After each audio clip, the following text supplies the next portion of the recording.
Gracias por escuchar los podcasts de Radio Nacional. Acceda a todos los programas en rtv.es/a la carta. Espacio en Blanco.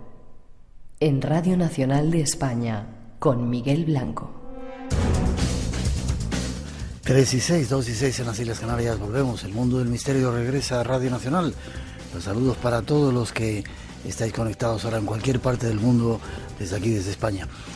Don Vicente, como te dicen aquí, cantidad de gente felicitado en multitud de lugares. Estamos hablando con él en esta primera parte del programa de zombies, de Haití, de vudú.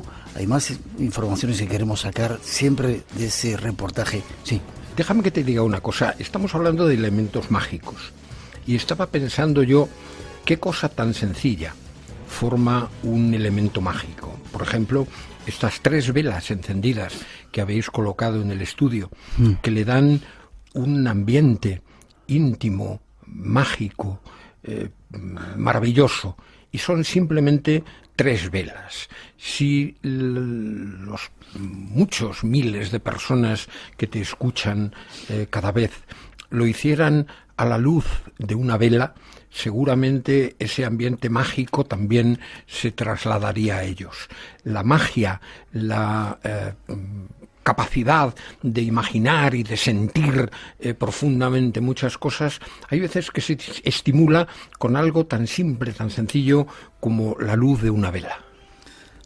Te damos las gracias, apuntamos la idea. Tierra de Zombies es el libro que ha escrito nuestro invitado, que habla de todo esto. Hemos sacado gran parte de la información de ese reportaje que hizo para Informe Semanal y hay más datos que queremos daros. Escuchad.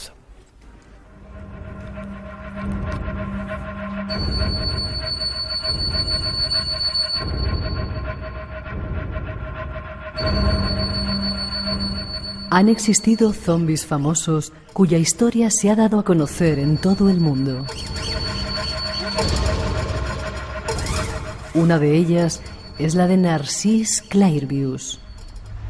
Yo morí el 3 de mayo de 1962 y fui enterrado aquí al día siguiente.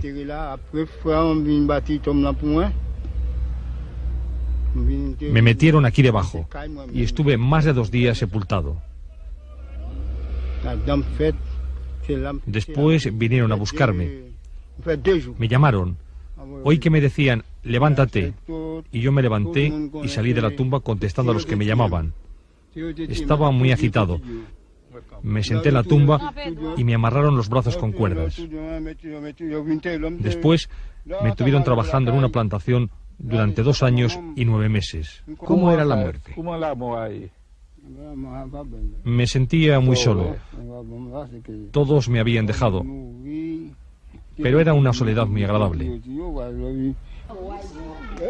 Con daños mentales muy ligeros, Clairvius vivió normalmente, contrajo matrimonio y viajó a Norteamérica, invitado por varias universidades. Narcís Clairvius, que falleció en manos de un médico norteamericano en el Hospital Internacional Albert Schweitzer y tardó 16 años en regresar a su casa. Según Max Beauvoir, fue castigado con la zombificación por haber pretendido despojar de sus tierras a su propia familia.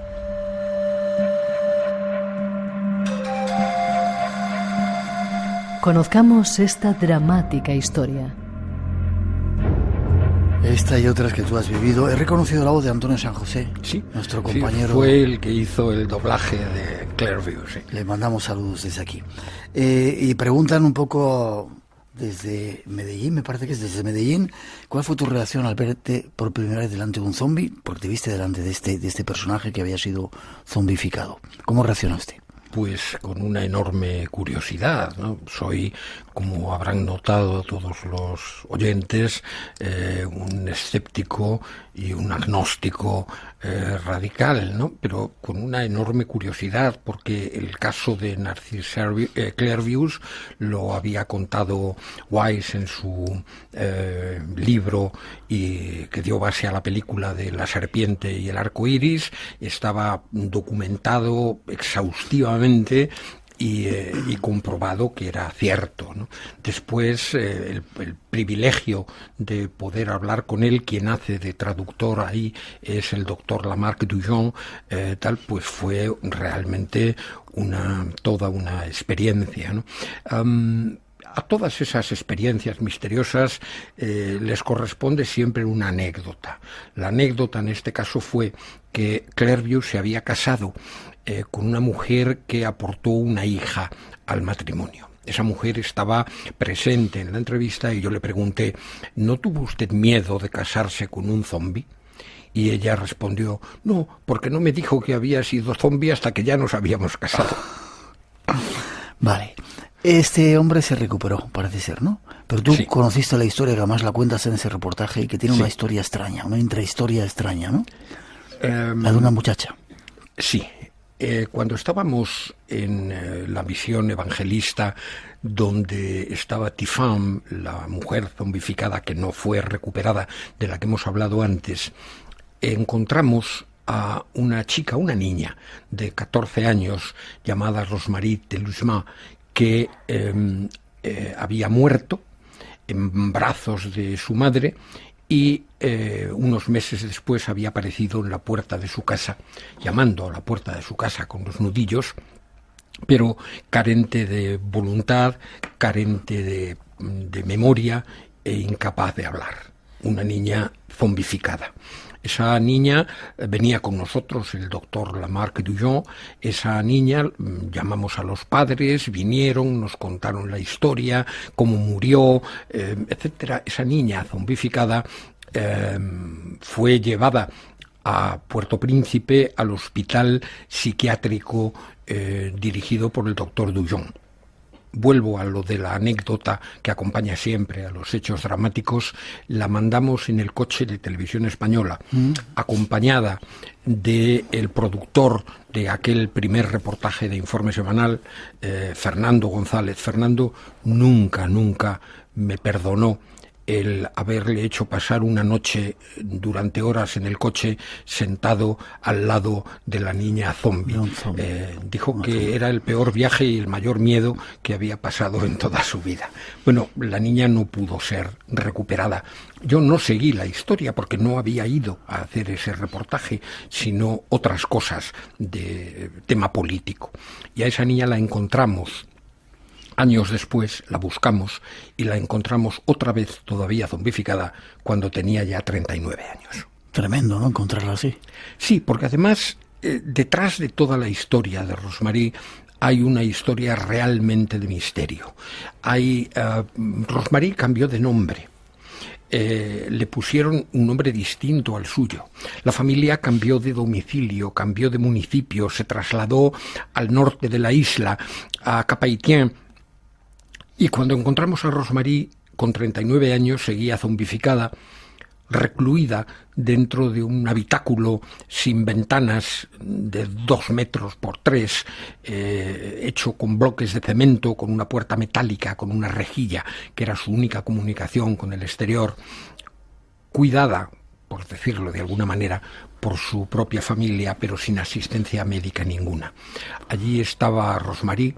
Pudimos volver a firmarla, salió en ese documental de Informe Semanal que está colgado en la página web, y después, misteriosamente, Rosemarie desapareció. Al cabo de unos meses volvimos a buscarla, volvimos a ver qué era de ella. Los padres no querían hablar, hubo que untarles con unos pocos dólares, no muchos, para que perdieran ese miedo. Y casi contra su voluntad nos explicaron que Rosemarie ya no estaba allí, que Rosemarie habían venido a buscarla unos médicos. La vez anterior nos dijeron que no había recibido nunca atención médica. Fueron a buscarla unos médicos, se la llevaron y no habían vuelto a saber más de ella. Que la habían llevado al hospital. Solo hay un hospital. Fuimos a ese hospital acompañados por 2 hermanas de Rosemarie. Y en el hospital nos dijeron que nunca había habido una paciente de esas características, ni siquiera nadie llamado Rosmarie, ya no Telusma, sino Rosmarie. Insistimos, el director no nos quiso recibir, el subdirector tampoco, insistimos, nos quedamos 4 horas.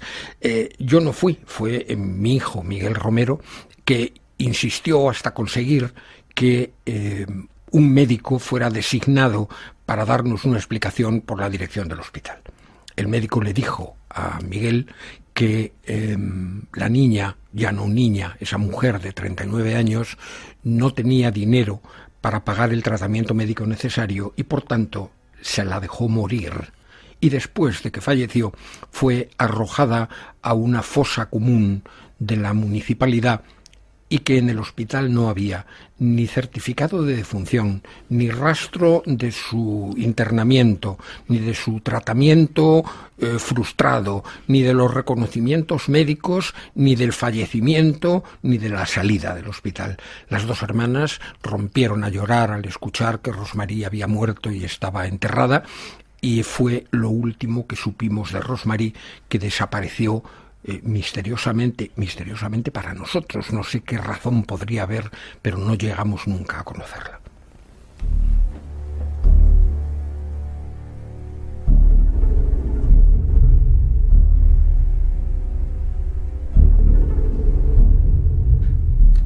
Hay otra historia que cuentas en el libro de un médico, el doctor Dujon, y dices nunca existió en uno de esos capítulos de esa tierra de zombies. ¿Qué pasa con este doctor?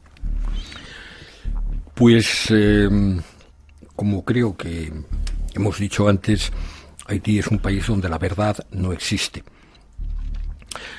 Después de haber entrevistado al doctor Dujon y de haber hecho un reportaje en el que él daba el resultado de sus investigaciones, el polvo...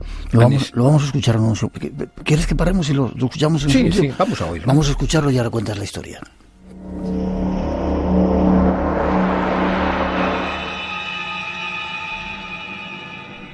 El secreto del polvo zombie parece haber sido descubierto. El doctor Lamarck Dujon nos lo cuenta.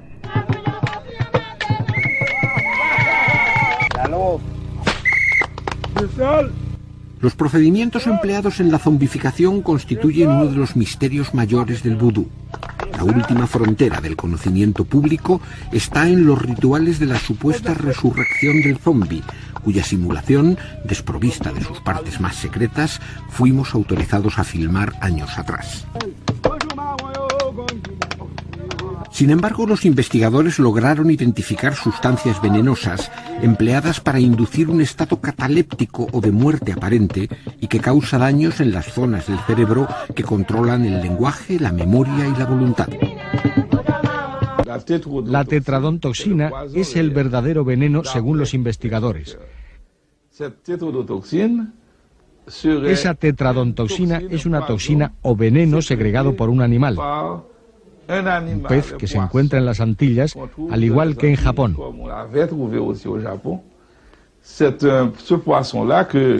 Es un pez que le puedo mostrar, si quiere usted verlo. Su nombre es pez pofe. Este pez contiene una sustancia, una toxina, que es 300.000 veces más potente que la morfina. Pero no pienso personalmente que con un veneno uno puede hacer un zombie. No lo creo.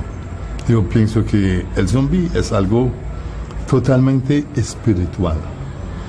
Para entenderlo uno tiene que entender cómo funciona el alma de los hombres.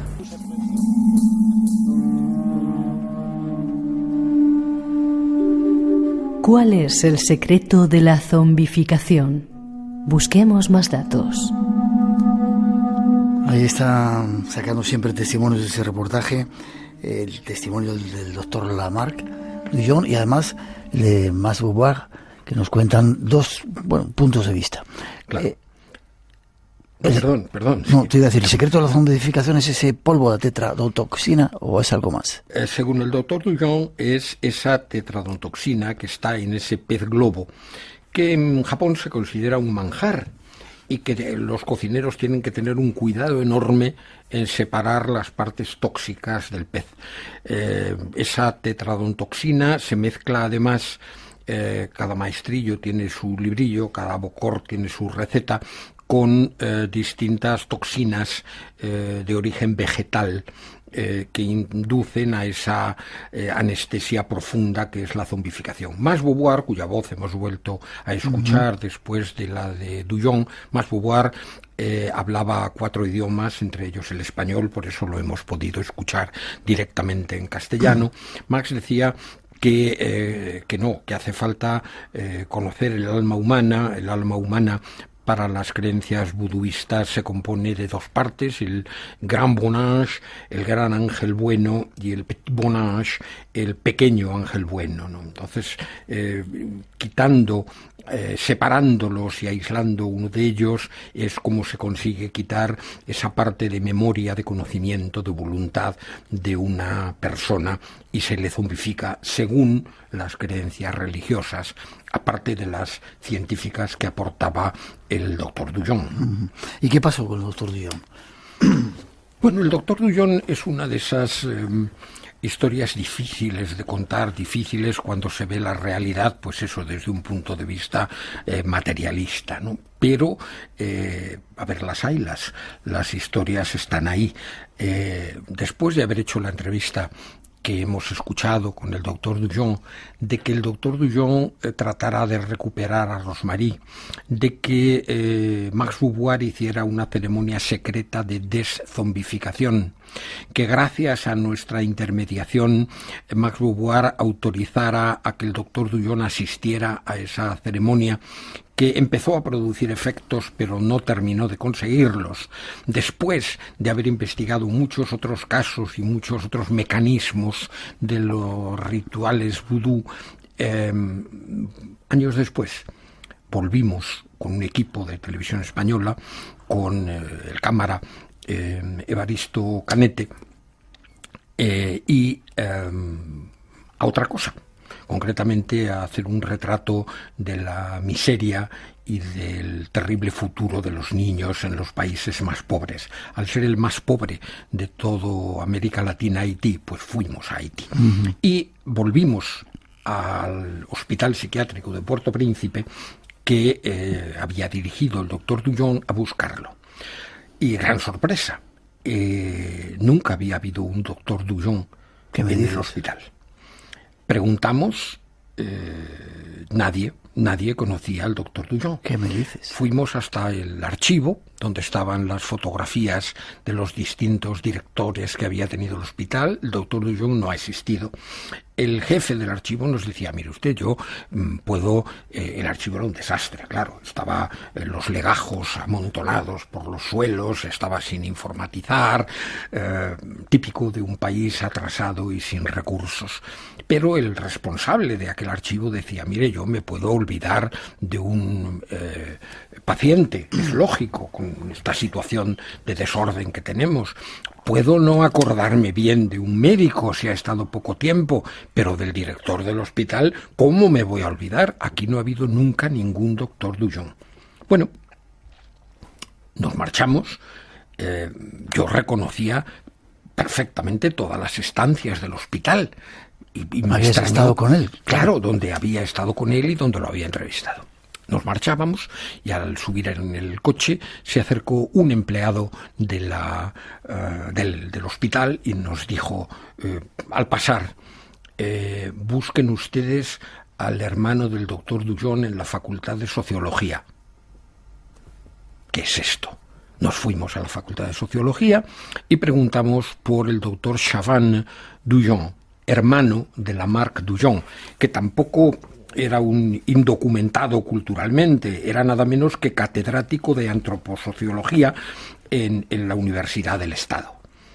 Él nos recibió y nos dijo: mi hermano ha sido asesinado por orden del Baudet National. El Baudet National es una especie de conferencia episcopal del vudú, donde se agrupan los principales dirigentes religiosos buduistas.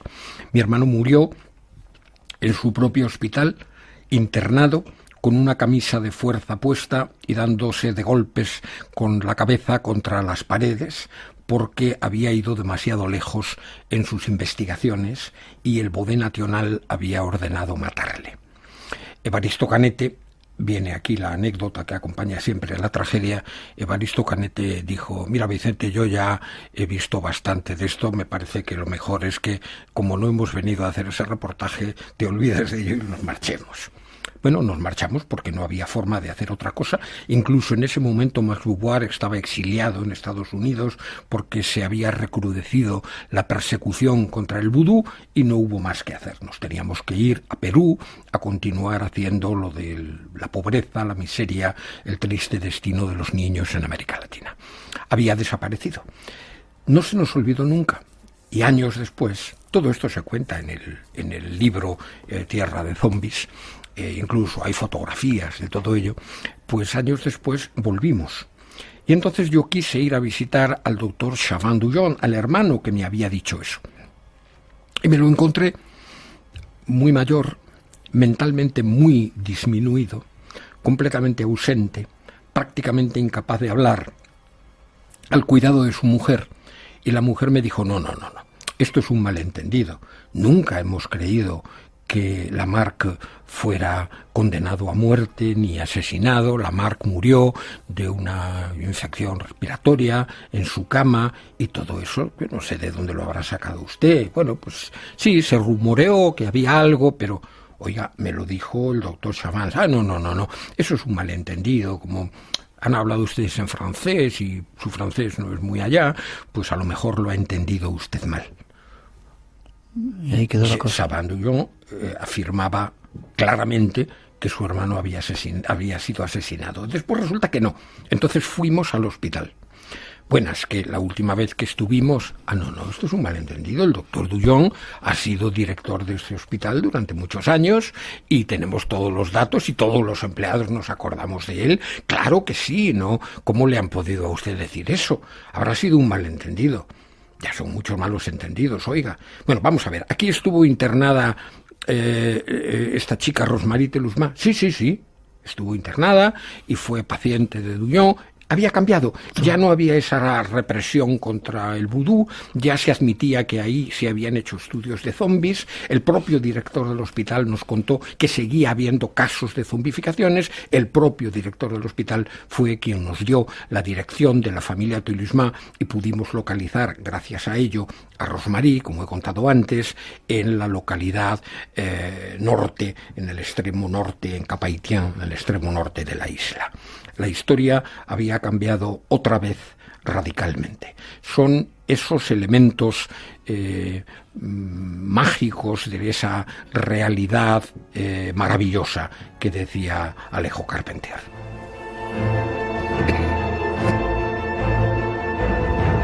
No sé si vas a ser capaz en un minuto casi de despedir el programa. Quiero que escuches esta información que acaban de dar nuestros compañeros. Mañana se cumplen 10 años del terremoto que devastó Haití, sin que la población haya dejado de sufrir las consecuencias. Guillaume Boutus, enviado especial. Buenas noches. Las próximas horas prometen ser duras, emotivas en Haití, donde todavía estremece el recuerdo de lo ocurrido hace 10 años, este seísmo que destruyó gran parte de la capital, Puerto Príncipe, y que dejó más de 230.000 muertos. 230.000 muertos, tremendo, ¿no? Y sin embargo dices que... No se sabe. No ha habido forma de contarlos. La cifra oficial fueron 316.000, luego se ha reducido. Se dijo que había 1,5 millones de personas sin hogar.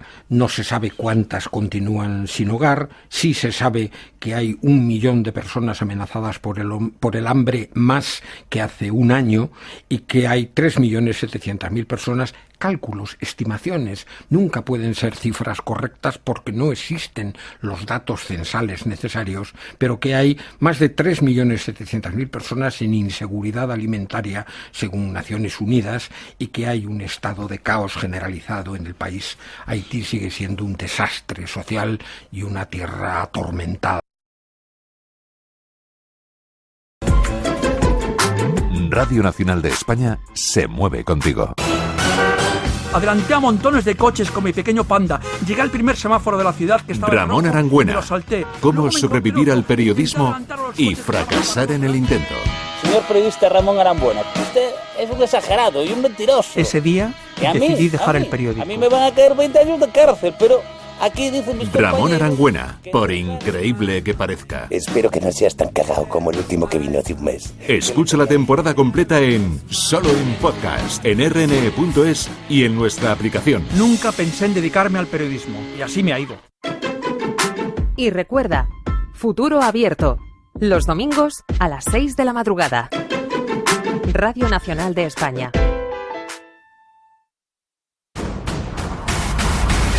Espacio en Blanco. Tu cita con lo desconocido. En Radio Nacional de España, el misterio continúa.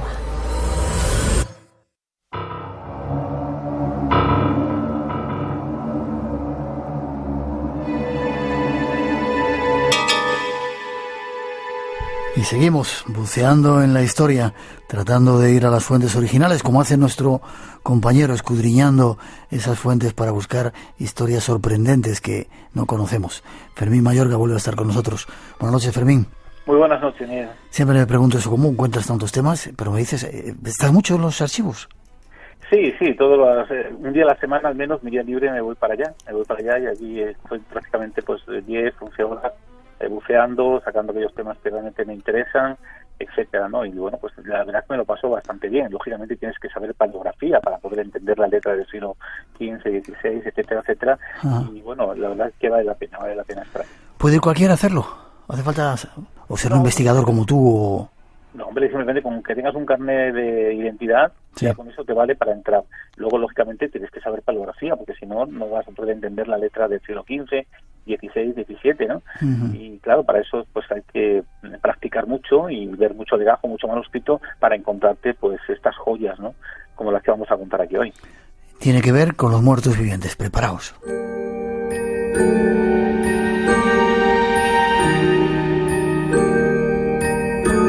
¿Esto tiene que ver con, o tiene relación con los zombies, esos de Haití, o vamos por otro lado?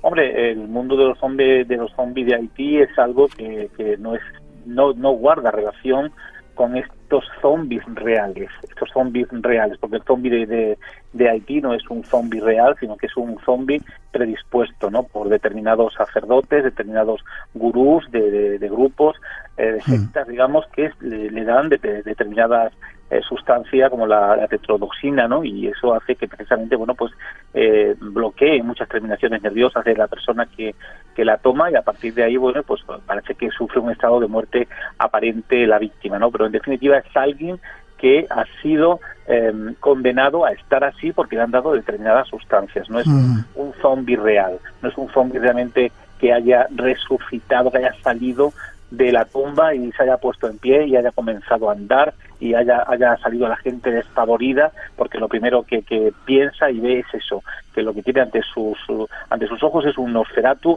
o un posible vampiro o un posible zombie. De hecho, en el siglo XVI, siglo XVII, era muy normal en muchísimos cementerios españoles encontrarse personas que habían sido asesinadas dentro de los cementerios por los sepultureros. ¿Qué me dices? Claro, ¿por qué? Porque en el siglo XVI, inclusive antes, en la propia Edad Media y a posteriori, no se enterraban a la gente como las enterramos hoy, con una profundidad bastante potente, sino que se enterraban de una manera muy superficial, y los ataúdes, digamos, no eran tampoco como los de hoy, y se podían romper perfectamente las tablas de los mismos, ¿no? que lo confeccionaban. Y en otros casos la gente se enterraba simplemente echándole tierra encima. Pero claro, la catalepsia en esos siglos todavía no se conocía, ¿no? O la epilepsia, por lo tanto no estaba estudiada y no había métodos para poder controlarla. De ahí que estos casos sucediesen con bastante frecuencia, y personas que salían de sus tumbas con las manos crispadas, alzadas. El sepulturero, cuando ve que eso sucede, rápidamente lo relaciona con el mundo de los muertos vivientes, con el infierno, con el diablo, con el espectro, y esto hace que coja lo que tenga más cercano, en este caso la azada, que suele utilizar para cavar las tumbas, y bueno, pues mata a este hombre que cree que es un muerto viviente, que es un zombie. A medida que se va avanzando, lógicamente, estas cosas van menguando, ya no van teniendo la misma cantidad de muertos por estas razones, y hace bueno que se descubra en un momento determinado ya y se estudie lo que es el mundo de la catalepsia, y a partir de ahí se ponga freno a esta realidad que no solamente era en España, sino que estaba extendida por todo el mundo, y de ahí nace precisamente el mundo zombie, y de ahí nace precisamente el mundo de los vampiros, porque se creían en algunos casos que eran esos Nosferatus, muertos vivientes, que habían salido de sus tumbas con el fin de hacer daño a la sociedad que en ese momento estaba activa, que estaba viviendo, y lo mejor era acabar con la vida de estos personajes. Por lo tanto, como ves, la diferencia de cara a Haití no tiene nada que ver el zombie haitiano, que es algo que se ha creado por el propio hombre, a esto que es realidad genética, realidad natural, que forma parte de una determinada enfermedad, pero que al desconocerse, los que visualizaban este cuadro, pues les obligaba de alguna manera a actuar de esa manera, porque también la cultura establecida pues hacía, en este caso, que todo ese tipo de escenas fuesen relacionadas con el mundo del maligno, ¿no? Del emperador de los infiernos, del príncipe de las tinieblas, en definitiva, con el mal. Vamos a ver unos cuantos ejemplos.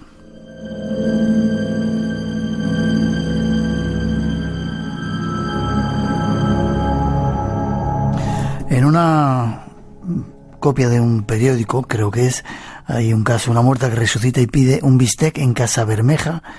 Falleció la vecina Florentina Huécar. Certificado el médico su defunción. ¿En qué tiempo estamos hablando de esto? Bueno, esto es en 1927. Bueno, ya es muy cercano a nosotros. Claro, ya más o menos la catalepsia se estaba controlada, digamos, ya se sabía lo que era, pero en los pueblos esto sonaba un poco a chino, ¿no? El tema de la catalepsia, no llegaban estas informaciones. Por lo tanto, era normal que a veces, pues, a estas personas, pues se las enterrasen porque su cuerpo tenía ese rigor mortis prácticamente casi no al 100%, pero ahí estaba, no se le veía pues el ojo vivo, sino más bien prácticamente pues el ojo de un cadáver, ¿no? Y eso hacía precisamente que creyesen y se certificase la muerte del personaje como tal. Y en Casabermeja precisamente falleció esta mujer que bien has dicho, Florentina Huécar, certificando el médico su defunción, y después de ser amortajada, y cuando de alguna manera se hallaban a punto, ¿no?, de enterrarla, Florentina se incorporó en el ataúd y dio un bistec con patatas. ¿Te imaginas? Imagínate el tumulto, lógicamente, que se produjo entre los acompañantes, fue enorme. En el pueblo, en ese momento, todos huían de ellas porque no entendían esa realidad y la podían perfectamente relacionar pues con lo que hemos contado anteriormente, es decir, con una zombie, ¿no?, con un muerto viviente, alguien que realmente había sido devuelto a la vida, pero para hacer no el bien, sino para hacer el mal. Esa realidad, esa escena, hizo que los vecinos de Casabermeja rápidamente pues saliesen despavoridos, porque lógicamente no sabía lo que podía ocurrir con sus vidas una vez que esta mujer comienza a andar por las calles de Casabermeja como una auténtica zombie, a pesar de que haya pedido un bistec de patata, porque era lo que su mente tenía más fresco, ya que había dejado en su casa pues un plato de patatas guisadas, y bueno, pues marchó, según el documento, a pie a su propio domicilio, donde se comió las patatas, ¿no? Pero bueno, aparte de este matiz, digamos, gracioso, el tema de la patata, sin duda alguna, el hecho es lo suficientemente relevante como para catalogarlo de una auténtica zombie, una muerta viviente en ese año, donde además se certifica su muerte por parte del médico. Hay más casos que vamos a escuchar. Debía ser tremendo, Fermín, eso de encontrarse alguien saliendo de la tumba, ¿verdad? Los enterradores, no me extraña que le devolvieran a la tumba. ¿Más casos que nos quieres contar antes de terminar? Sí, bueno, podemos contar, por ejemplo, hay un caso muy curioso, en concreto de una niña, ¿no?, en la zombie del Suco, que es conocida en Gijón, que, bueno, pues también murió, aparentemente, y, bueno, pues iba a ser enterrada, la llevaron precisamente a la casa de las autopsias, donde se hacen las autopsias en el cementerio de Geares, en Gijón, Y bueno, pues el sepulturero, que se encontraba merodeando por allí, comienza a escuchar unos determinados golpes de la casa donde se hacen las autopsias. Abre la puerta y cuando se acerca ve el ataúd sobre la mesa de mármol y ve una niña de piel blanca, con el pelo completamente revuelto, los dedos ensangrentados, que imploraba, ¿no?, que pedía, por favor, ayuda. Estaba moribunda, estaba, pues eso, como un zombie, ¿no? Después de haber roto, ¿no?, ella misma con las uñas el ataúd donde la habían metido. Y bueno, la niña murió a los pocos minutos, porque bueno, el susto que llevó, el impacto que llevó, hizo que, bueno, pues de alguna manera cayese, ¿no?, como una zombie muerta en este caso, y no resucitada, debido sobre todo al impacto, ¿no?, que le causó todo esto. Se llamó a su familia, vino, pero ahí ha quedado, ¿no?, ahí ha quedado para la historia en Gijón como la zombie del Suco. Pero hay muchos casos. En Algeciras también tenemos, por ejemplo, el caso de una mujer, de Luisa Oliva, que precisamente estaba embarazada y se enterró también, porque sufría catalepsia, se enterró prácticamente con 8 meses, que estaba, bueno, aparentemente muerta, y la entierran con los 8 meses de embarazo, y cuando el sepulturero, que se encontraba viviendo en el cementerio, comienza a escuchar golpes, da una batida por los nichos para saber de dónde proceden, hasta que ve gotas de sangre que salen de un determinado nicho, y se acerca a visitar a la familia para que vengan, pero cuando van a abrir el nicho se encuentran a Luisa Oliva con las manos completamente crispadas, con los ojos fuera de sus órbitas, y además cuando la sacan y ven y le levantan su falda, digamos, el traje que llevaba, descubren también que había abortado, había parido, ¿no?, a la niña que llevaba, niña que también en este caso estaba fallecida. Así que, como ven, los enterrados vivos es una realidad que está por doquier. Hoy ya no tanto, gracias a la maquinaria que tenemos, a los encefalogramas, etcétera, etcétera, pero en tiempos anteriores, en años anteriores, se certificaban las muertes de las personas, se enterraban vivas sin saberlo, y a veces estos zombies, estos Nosferatus, aparecían por arte de magia, asustando en principio a los más cercanos que se encontrasen en el lugar de los hechos.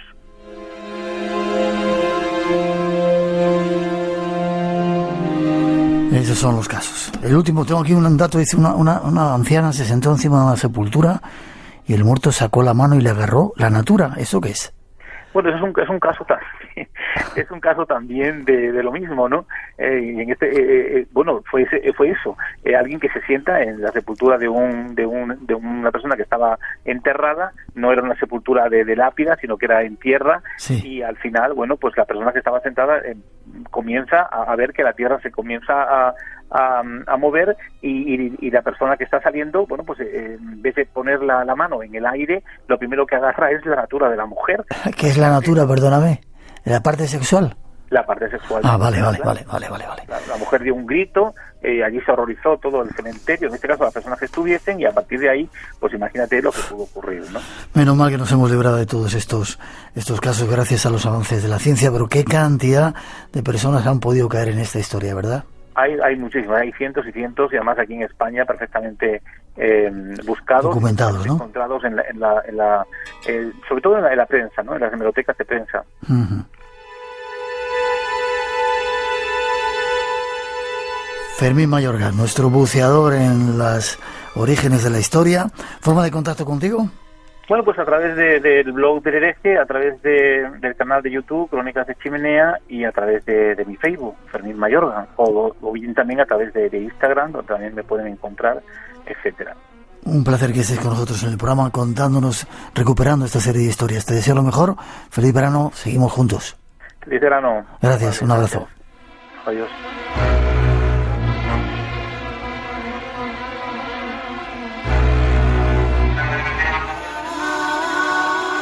Entre los límites de lo posible y lo imposible, crece el misterio. Aventúrate con nosotros a cruzar la frontera. Espacio en Blanco, en Radio Nacional.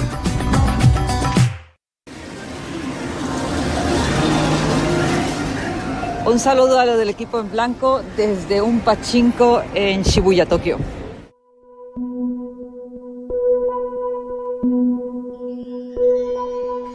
Aquí estamos los del equipo en blanco, 13:47. Saludos también a Tokio, en Japón, y a toda la gente que nos escucha en cualquier parte del mundo. 3:47, 2:47 en las Islas Canarias.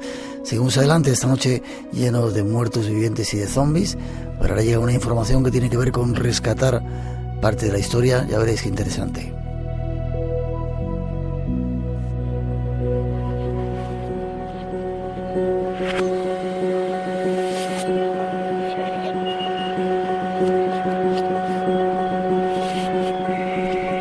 Vamos con más temas, con más informaciones de este mundo nuestro en el que estamos. Últimamente hay una onda y a unos cuantos personas de este mundo nuestro les ha dado por digitalizar testimonios y documentos antiguos. Parece que nuestro colaborador, compañero Jorge, está metido en esta historia. Jorge Sánchez. Buenas noches, Jorge. Hola, Miguel, ¿qué tal? Buenas noches. Testimonios de lo insólito. Bueno, ¿qué estás haciendo ahora? ¿Os ha dado todos la manía de mirar atrás y empezar a digitalizar? Bueno, quizás sea la mejor manera de que no se pierda, ¿verdad?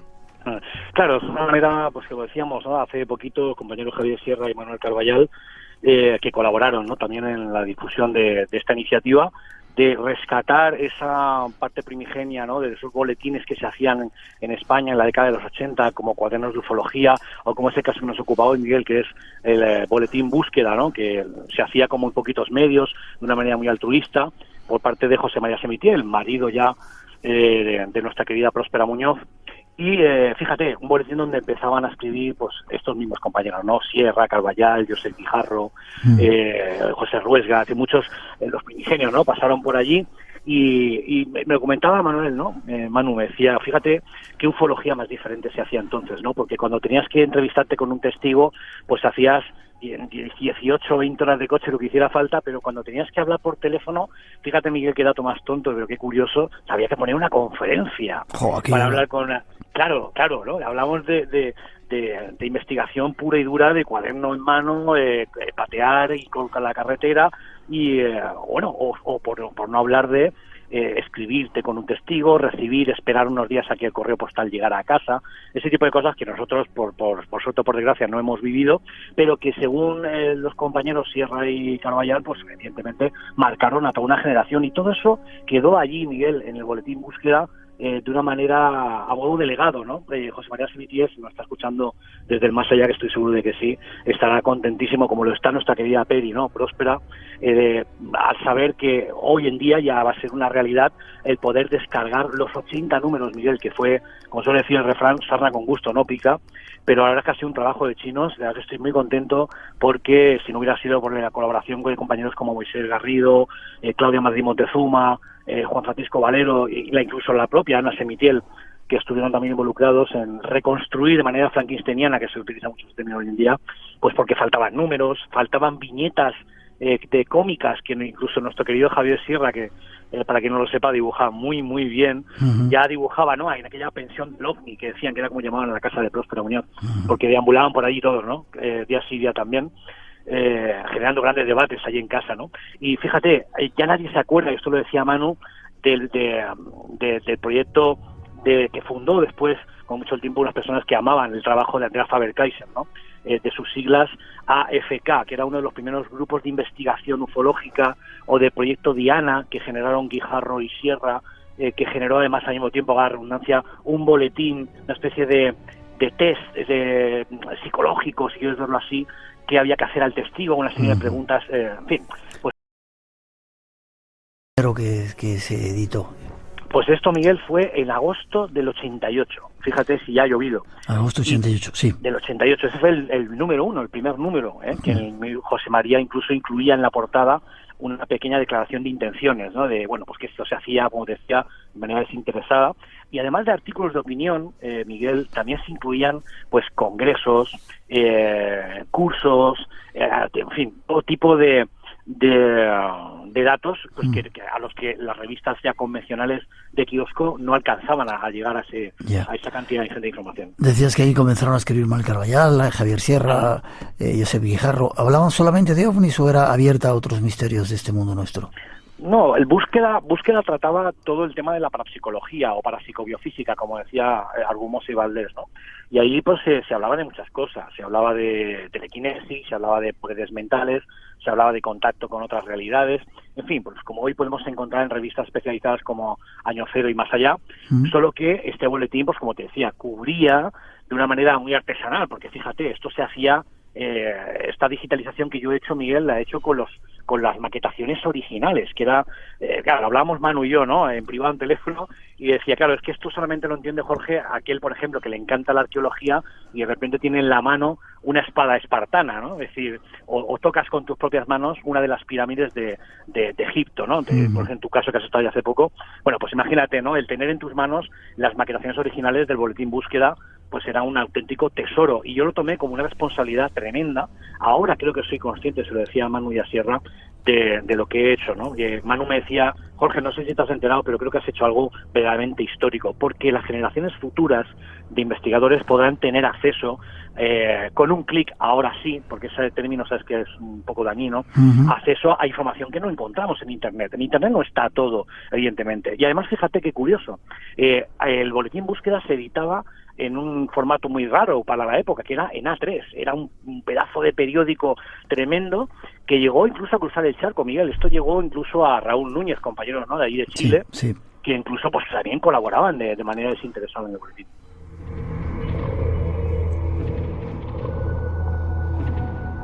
Boletín Búsqueda, lo hemos encontrado gracias a nuestro compañero Jorge Sánchez. Jorge, me dices que la gente ya podemos tener acceso a todo ello. Dime la forma de contacto, ¿dónde podemos encontrarlo? Pues muy sencilla, Miguel. No tienen más que entrar en los muros en mi propio muro personal de redes sociales, donde incluí un pequeño resumen sintáctico de quién era José María Semitiel, de todo esto del Boletín Búsqueda, y al final de ese texto tenemos un enlace directo a una página donde podemos descargar o bien el archivo comprimido con los 80 números, o bien número por número, del número 1 al número al 80, en mi muro y en los muros de los compañeros Juan Francisco Valero, Próspera Muñoz y Moisés Garrido y Claudio Martín Montezuma. Vale, déjame una dirección de tu muro. Simplemente buscando... Jorge Sánchez Lamadrid. Jorge Sánchez Lamadrid, perfecto. Exacto. Recuperando el pasado. Gracias por el trabajo, gracias por no dejar que se pierda la memoria y todo ese trabajo que se ha hecho desde hace tanto tiempo para este futuro en el que estamos. A vosotros, Miguel, y recordaros que se va a incluir también el enlace de descarga. Agradecer aquí a un abrazo muy fuerte a Manu Carballal, porque ha incluido en un número inicial también histórico del Ojo Crítico, que llevan ya creo que editadas unas 170 páginas nada menos, en el que se ha incluido también un artículo que hace referencia a esta digitalización. Así que muchas gracias a Manu, muchas gracias, Miguel, a todo el Espacio en Blanco y a toda tu audiencia. Gracias a ti, un abrazo fuerte y que sigamos. Un abrazo, amigo. Hasta prontito.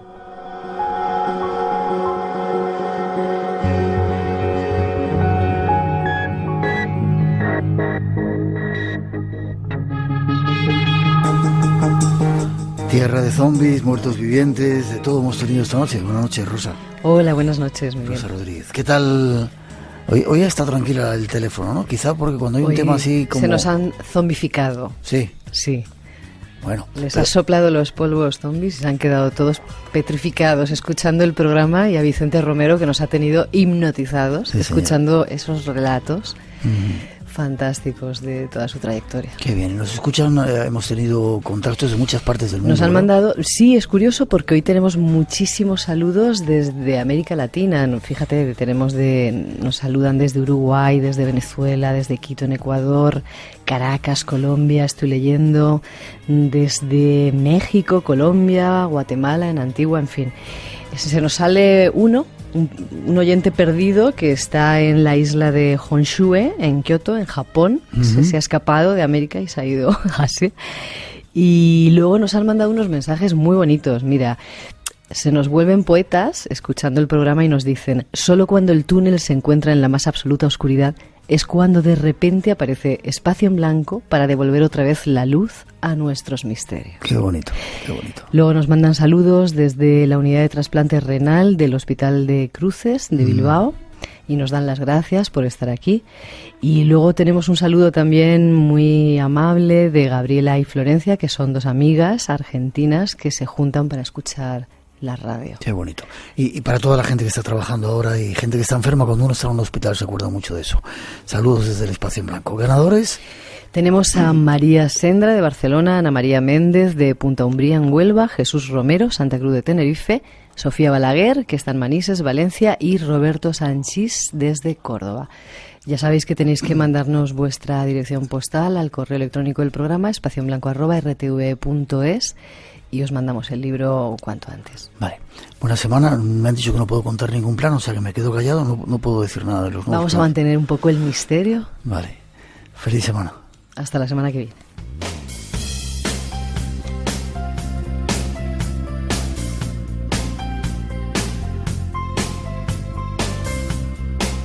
Y terminamos saludando a unos cuantos amigos que han venido a vernos. Hay que estar loco por venir a estas horas y estar hasta las 4 de la mañana aquí, pero muchas gracias por la visita, por haber estado. Espero que hayáis disfrutado del programa, al igual que a todos vosotros. Ojalá hayáis disfrutado de estas 2 horas del Espacio en Blanco. Os dejamos con 2 trillones de átomos, el siguiente programa que llega a Radio Nacional, y nosotros nos vemos en 7 días. Abrigaos, dicen que viene el frío, hay muchos misterios esperando, y aquí queremos contarlo en el Espacio en Blanco.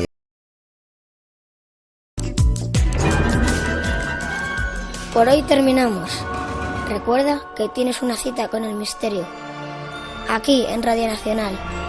Será dentro de 7 días, en el Espacio en Blanco.